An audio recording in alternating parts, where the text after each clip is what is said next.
어렸을 때는 정말 싫어했는데 나중에 어른이 되면 좋아지는 것들이 참 많은 것 같습니다. 그 전에도 말씀드렸던 기억이 나지만 청국장도 어렸을 때는 그렇게나 싫어하던 음식이었는데 지금은 음식점에 가서 제가 종종 청국장을 시켜 먹으며 구수하다라고 말합니다. 어렸을 때는 그렇게나 그 냄새가 싫었는데 말입니다. 어렸을 때 또 제가 별로 안 좋아했던 것이 바로 온천이었습니다. 뜨거운 물 속에 들어가면서 피부가 좋아진다고, 스트레스가 풀린다고, 몸이 좋아진다고 하는데 저는 온천이 뭐가 좋다는 건지 차라리 수영장에 가고 싶었습니다. 그런데 온천 좋아하시는 어머니 덕분에 어쩔 수 없이 여행을 하면 종종 갔던 곳이 온천이었습니다. 제가 갔었던 온천장을 기억하자면 부곡온천부터 시작해서 수안보 온천, 온양온천, 유성온천, 신북온천 등 정말 여러 곳을 다녔던 것 같습니다. 그런데요, 여러분 이제는 저도 온천이 좋습니다. 그리고 갔다 오면 정말 몸도 피부도 좋아지는 것을 느낍니다. 지난 4월 달에 교단 내 한인교회 총회 때문에 한국을 잠시 방문했을 때도요, 일정이 짧기는 했지만 부모님을 모시고 딱 한 군데 간 곳이 온양온천이었습니다. 조선시대 때부터 뛰어난 치료 효과로 왕들이 자주 찾아갔던 온천이 바로 온양이죠. 그런데 하필 저희가 숙박을 한 온양온천 호텔 옆에 또 유명한 청국장 집이 있더라고요. 그래서 부모님과 함께 온천도 하고 청국장도 먹었습니다. 왜 우리 고목사가 설교는 안 하고 온천 이야기만 하나 궁금해하실지 모르겠어요. 오늘 본문의 배경이 바로 베데스다 연못 아닙니까? 그런데 본문 3절과 4절에 보면요, 이 연못에서 물이 움직이는 때를 기다렸다가 사람들이 들어가면 어떤 병에 걸리든지 낫는다는 신비로운 소문이 있었습니다. 여러분, 여기서 연못의 물이 움직인다는 것이 무슨 의미일까요? 성경학자들은 베데스다 연못이 간헐천이었을 걸로 추정합니다. 무슨 말이냐면 베데스다가 일종의 온천이었다라는 겁니다. 그래서 때때로 물이 솟아오름으로 수면이 동하는데 그때 제일 먼저 물에 들어가는 사람이 나음을 입는다라는 소문이 있었던 겁니다. 그런데 여기서 예수님이 38년 된 병자를 낫게 해주시는 놀라운 기적이 일어난 겁니다. 온천물이 아니라 예수님의 능력으로 말입니다. 사실 공간복음서와 달리 요한복음은요, 예수님이 누구신지를 잘 설명하기 위해 정교하게 만들어진 전도 책자입니다. 시간의 흐름과 상관없이 예수님이 그리스도이심을 잘 설명하기 위해 실제 있었던 여러 일들을 짜임새 있게 구성한 말씀이라는 거죠. 그래서 요한복음에는 예수님이 누구신지를 알려주는 총 7개의 표적과 함께 7개의 자기 선언, 곧 나는 무엇이다라는 표현이 등장하는데요. 그 중에 오늘 우리가 살펴볼 베데스다 연못의 기적은 세 번째 표적으로서 예수님이 누구이신지를 우리에게 알려줍니다. 여러분, 저는 요한복음에 기록된 7개의 표적 중에서도 특별히 오늘 본문의 이야기가요, 현대 시대를 살아가는 그리스도인들이 꼭 기억하고 붙잡아야 할 예수님의 모습을 알려준다고 생각합니다.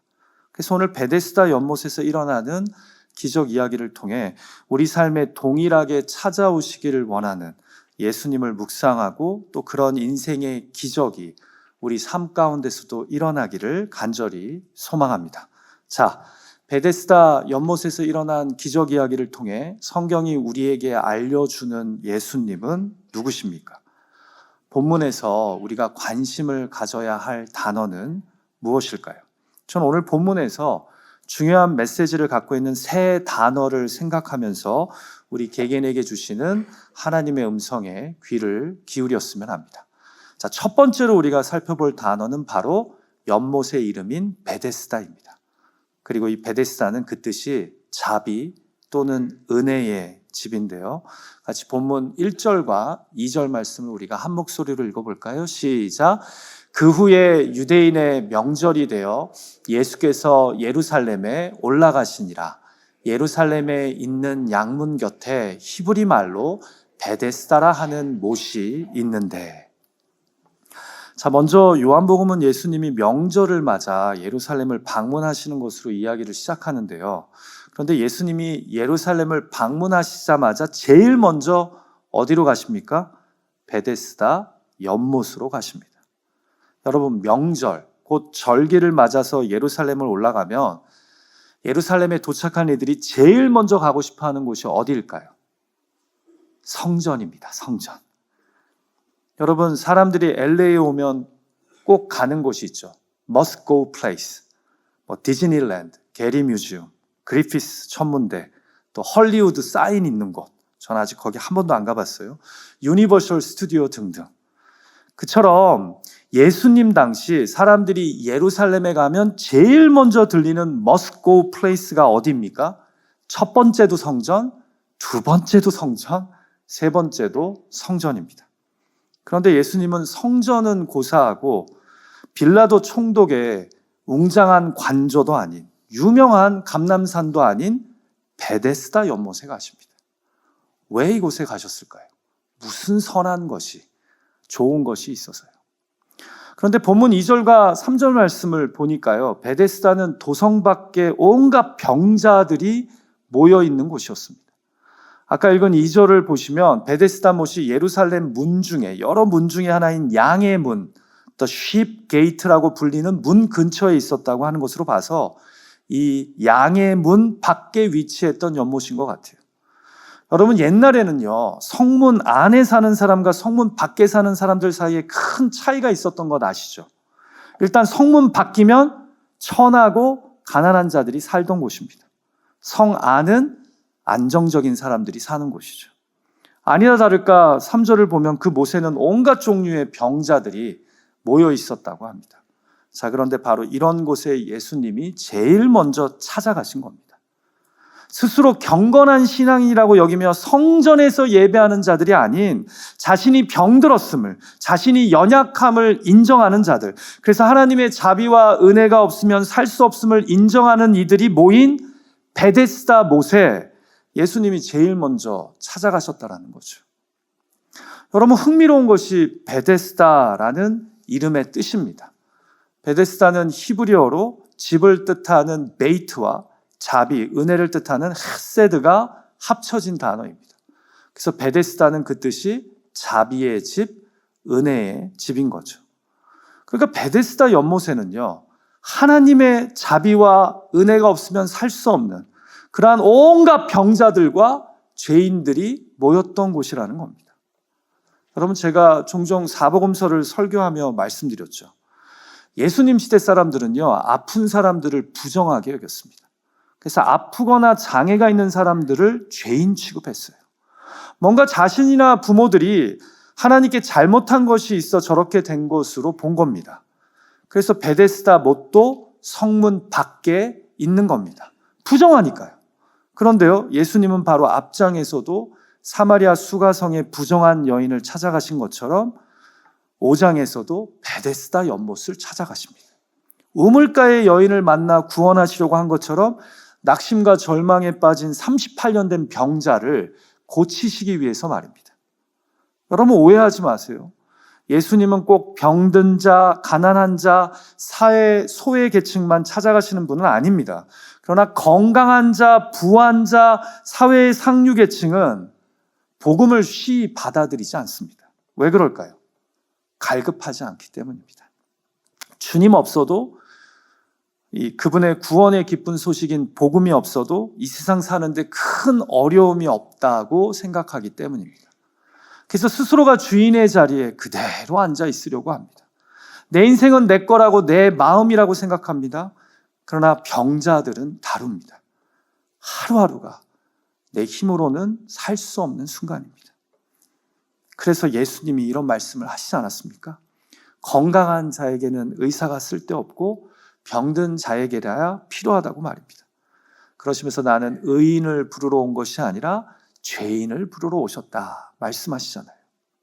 사랑하는 예배자 여러분, 스스로가 건강하다고, 스스로가 자신의 인생길 잃지 않고 잘 걷고 있다고, 스스로가 내 앞을 잘 보고 있다고 생각하는 사람은요, 오히려 예수 그리스도를 잘 못 봅니다. 그런데 스스로가 병들었다고 생각하는 자들은, 길을 잃었다고 생각하는 자들은, 앞을 내 한 치 앞도 잘 모르겠다고 생각하는 자들에게는 이상하게 예수님이 잘 보입니다. 왜냐하면 그들의 마음이 가난해져 있기 때문입니다. 그래서 예수님이 그러한 자들을 불쌍히 여기시고 먼저 찾아가시는 겁니다. 이들은 주님이 필요함을 인정하기 때문입니다. 여러분, 한 교회의 영적 수준은 무엇을 보면 알 수 있을까요? 기도할 때 얼마나 뜨겁게 기도하고 성경 공부 시간에 얼마나 많은 분들이 참여하는 것으로 알 수 있을까요?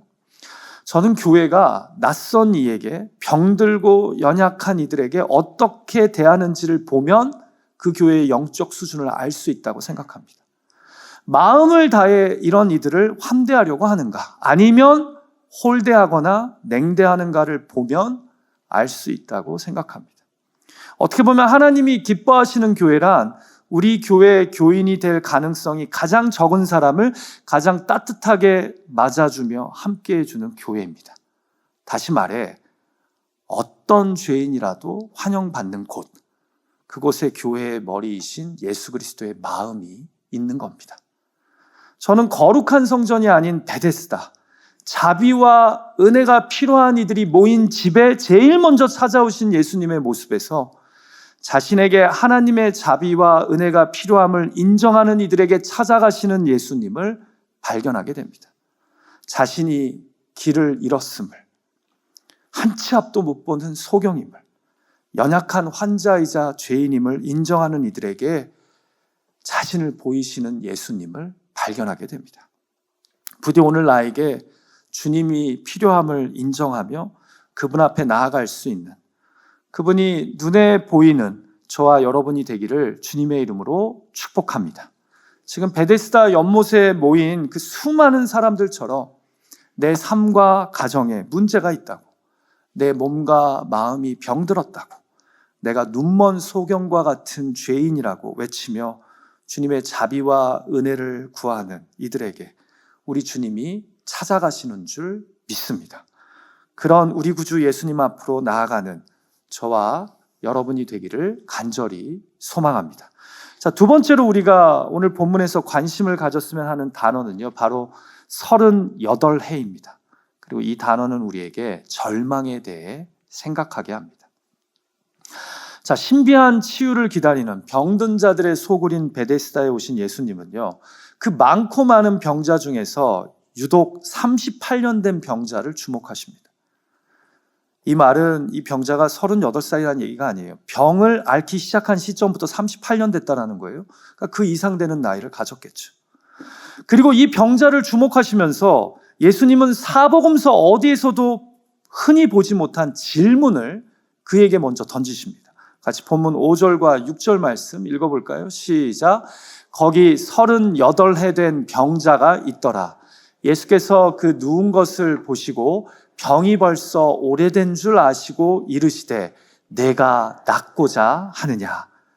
여러분, 사복음서를 보시면요, 예수님은 항상 치유나 구원이 필요한 자가 큰 소리로 외치거나 아니면 예수님 앞에 나와 도움을 요청할 때 병을 고쳐주셨습니다. 그리고 그들의 문제를 해결해 주셨어요. 그런데 사복음서에서 오직 베데스다 연못의 치유 사건만이 예수님이 먼저 찾아가셔서 그 병자에게 질문을 하십니다. 내가 낫고자 하느냐? 매우 낯설고 흥미로운 상황이에요. 스스로가 낫게 해달라고 구하지도 않는데 예수님이 먼저 찾아가 낫고 싶으냐고 물은 경우는 베데스다 연못밖에 없습니다. 이게 유일해요.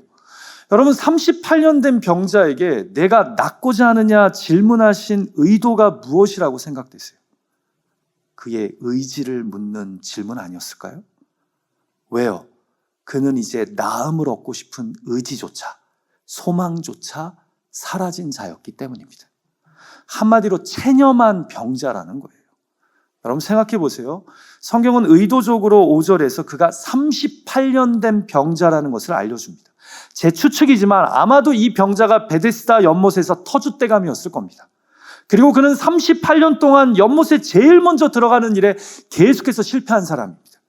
그동안 물이 움직일 때마다 얼마나 많이 먼저 들어가 보려고 노력했을까요? 그러나 그는 걸을 수 없는 자였기 때문에 아마 기어서 어떻게든 빨리 들어가려고 했는데 항상 제일 먼저 들어가지 못한 거예요. 항상 실패한 사람이에요. 그래서 깊은 절망이 그를 사로잡고 있었을 겁니다. 난 안 돼.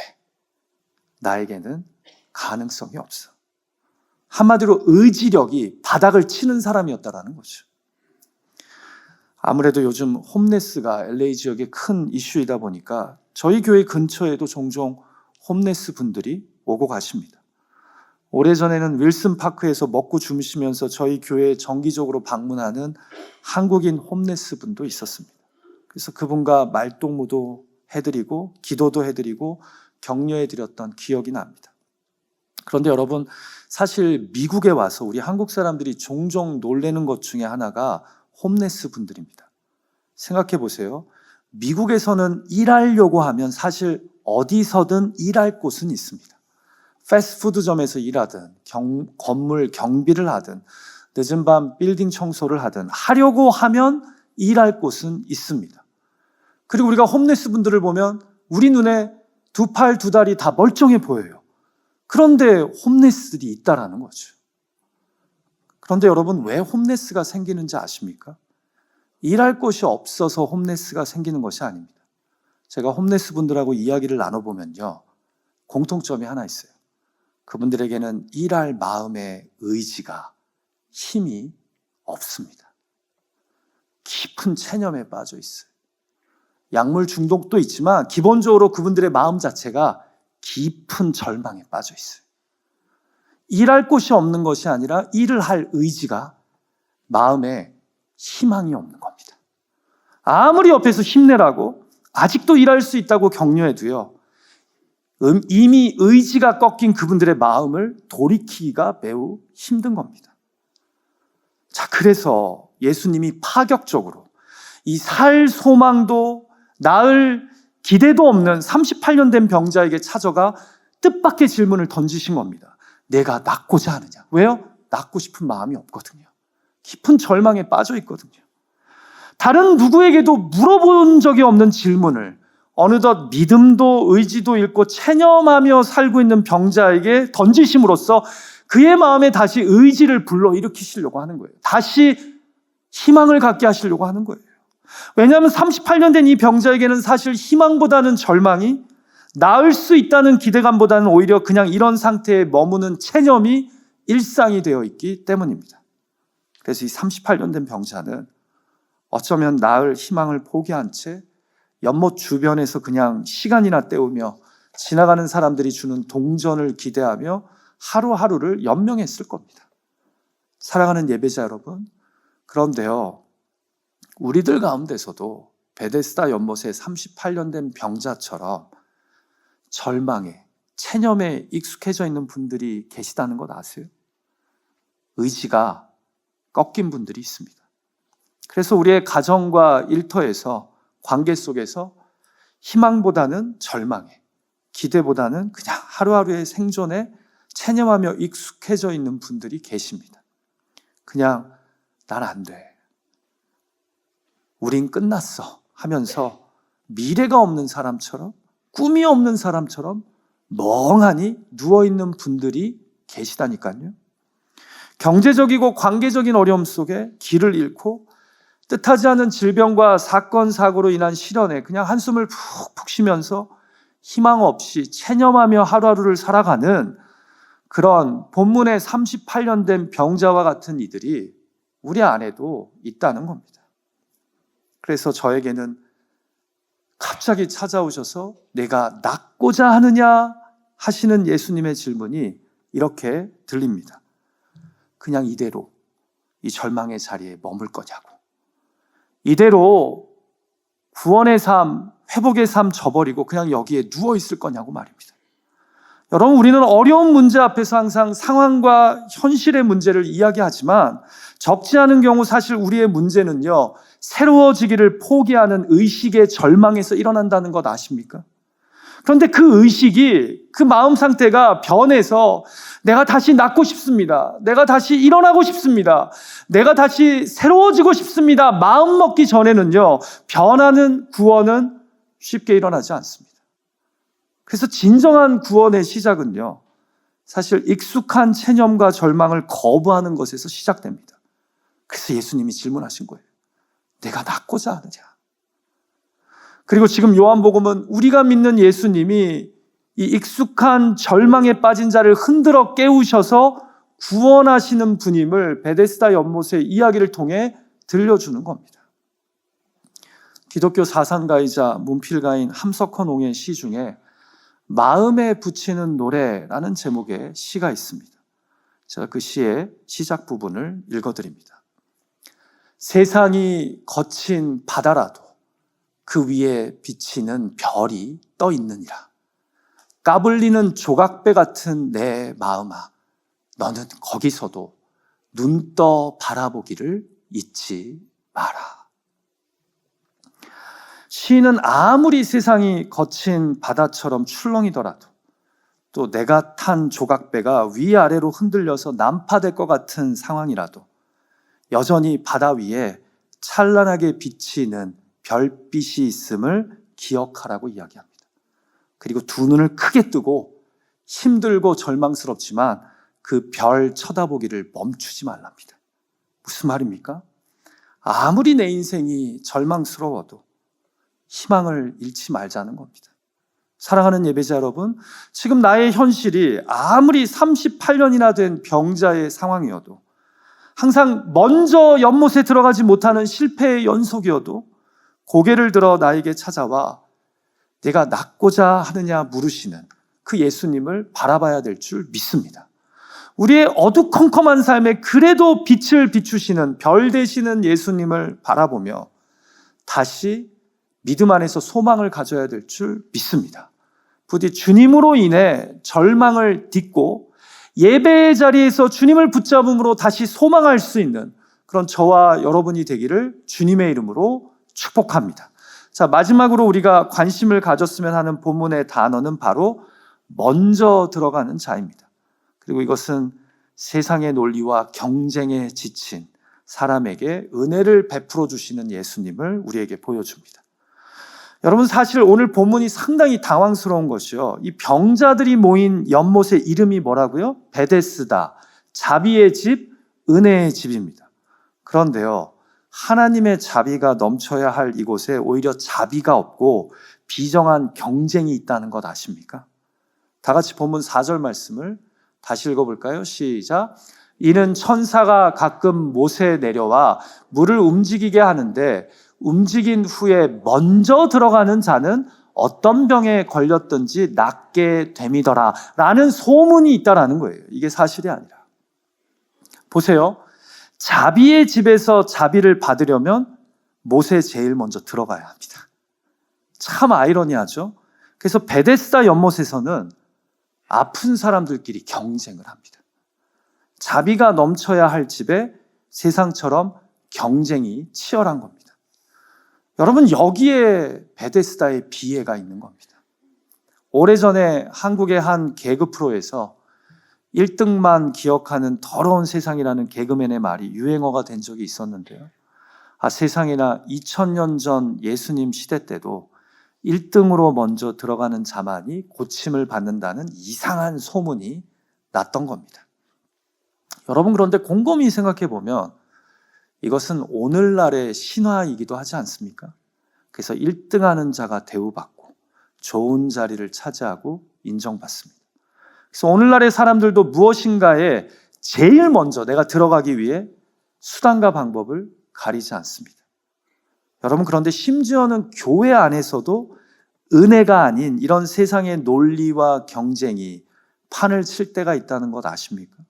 그래서 교회 안에서까지 무자비한 베데스다 연못의 모습들이 일어납니다.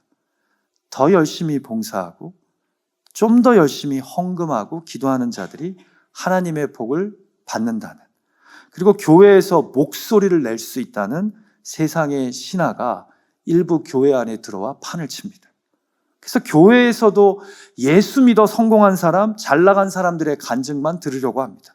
세상의 논리와 경쟁이 침투했기 때문입니다. 38년 된 병자가 예수님에게 이야기하듯 자기가 제일 먼저 들어가지 못해서 그렇다고, 당신이 나를 도와주셔서 제일 먼저 이 연못에 들어가게 해달라고 구하는 겁니다. 다른 사람들을 제치고 내가 먼저 저 못에 들어가 치료도 받고 복도 받고 성공도 하고 출세도 하게 해달라고 기도하면서 말입니다. 이 얼마나 해괴한 일입니까? 자, 그런데 오늘 본문은요, 명확하게 우리에게 도전합니다. 예수님은 이런 세상의 논리와 경쟁에 세속적인 방식에 아무 관심이 없으시다는 겁니다. 만약에 예수님이 우리와 똑같이 관심이 있으셨다면 어떻게 하셨어야 했죠? 다음에 물이 움직일 때까지 기다렸다가 이 병자를 제일 먼저 들고 연못에 넣으셨어야 됩니다. 그런데 여러분, 요한복음이 오늘 본문에서 보여주시는 예수님은 누구십니까? 우리로 1등하게 해서 복 주시는 분입니까? 우리로 다른 사람 짓밟고 경쟁하게 함으로 1등을 주시는 분입니까? 아닙니다. 예수 그리스도가 복 그 자체입니다. 그래서 베데스다 연못의 기적에는 1등의 경쟁이 필요하지 않습니다. 그냥 예수님이 직접 우리의 문제를 해결하시고 구원을 베푸십니다. 그래서 세상의 논리와 경쟁에 지친 38년 된 병자에게 이렇게 담백하게 선언하십니다. 같이 8절과 9절 말씀 읽어볼까요? 시작. 예수께서 이르시되 일어나 내 자리를 들고 걸어가라 하시니 그 사람이 곧 나아서 자리를 들고 걸어가니라. 이날은 안식일이니.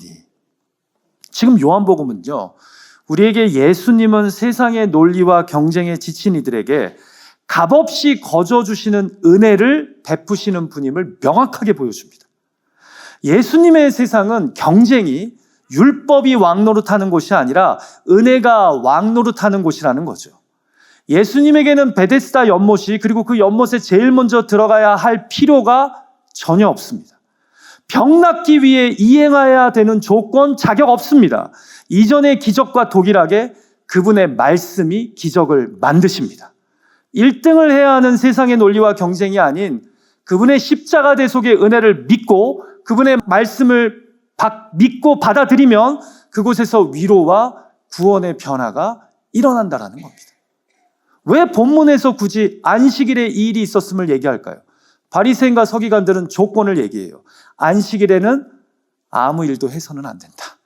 근데 예수님은 뭐가 우선이에요? 율법이 아니라 은혜가 우선이라는 거예요.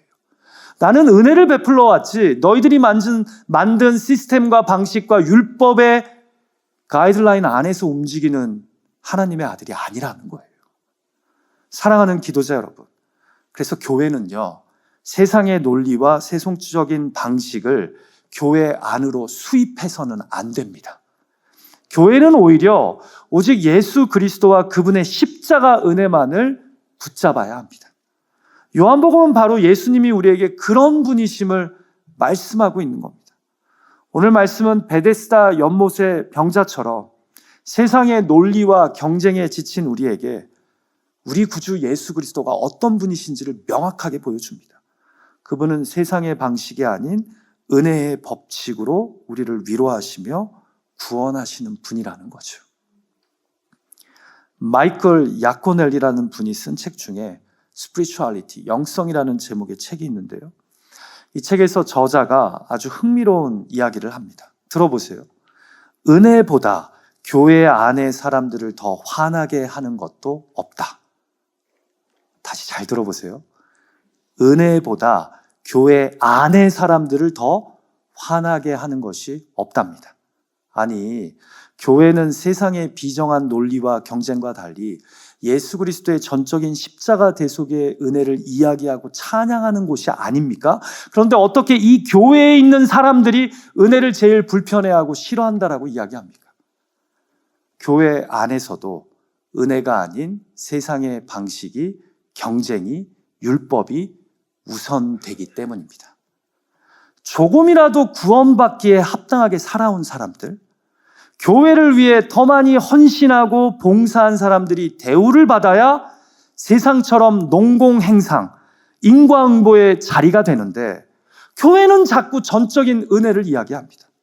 그래서 우리 눈에는 자격 없는 사람들까지 은혜를 입습니다. 말씀대로 살지 않는 사람들까지 인내로 기다려주려고 합니다.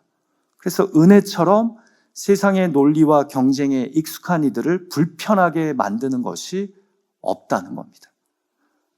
그런데 오늘 예수님은 아니라고, 은혜가 왕노릇하는 곳이 교회라고 말씀하고 있다는 거죠. 부디 경쟁이 아닌 자비가, 율법이 아닌 은혜가 왕노릇하는 우리들의 삶이 되기를 주님의 이름으로 축복합니다. 말씀을 마칠까 합니다. 사랑하는 예배자 여러분, 예수님은 스스로에게 주님의 자비가 필요하다고 믿는 베데스다의 병자와 죄인들에게 찾아가셔서 은혜와 자비를 베푸시는 분입니다. 예수님은 절망에 잠긴 38년 된 병자를 흔들어 깨워 구원의 소망을 다시 일으키시는 분입니다. 그리고 마지막으로 예수님은 세상의 논리와 경쟁이 아닌 전적인 은혜로 우리를 새롭게 하시는 분입니다. 지금 요한복음은 그 예수님을 붙잡으라고, 그 예수님을 너의 그리스도로, 곧 구원자로 믿고 살아가야 한다고 도전하고 있습니다. 이 부르심 앞에 비록 절망과 체념에 빠져 있었던 시간들이 있지만 다시 주 안에서 소망을 품고 faith forward 할 수 있는 저와 여러분이 되기를 주님의 이름으로 축복합니다. 같이 기도하죠.